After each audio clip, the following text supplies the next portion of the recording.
Hey guys, I'm doing my video for this week about the post-war economy on one of my favorite post-war stories, even one of my favorite World War II stories, is the story of George H.W. Bush, former president of the United States. One of my favorite things about this story is really what happened to him during the war, kind of what he avoided during the war, and also what became of him after the war. So anyways, a little bit of backstory. During World War II, George H.W. Bush was a bomber pilot for the U.S. Navy during the war, and he was running air raids, and his plane was shot down, and he crashed near Shishijima Island in the Pacific during World War II. And he was fortunately rescued by a submarine while his other comrades who were flying along in other planes with him and crashed near the island were actually rescued by the Japanese.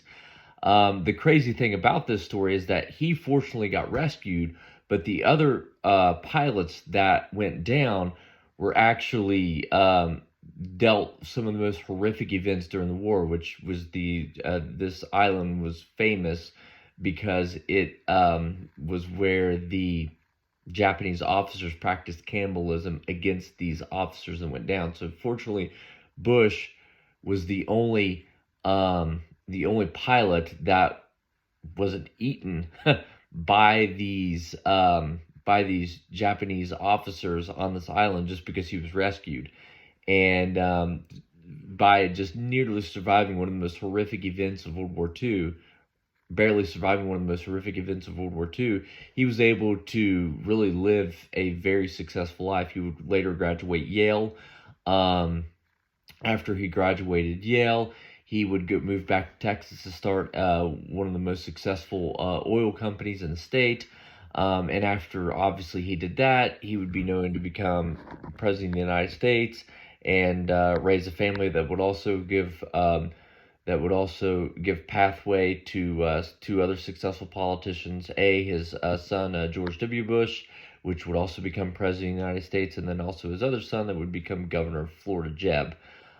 So you could say he had a pretty successful post-war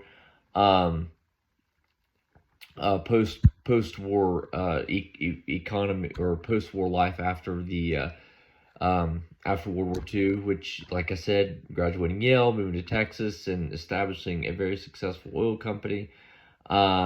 Really just really was quite a success story within itself. Thanks. Bye.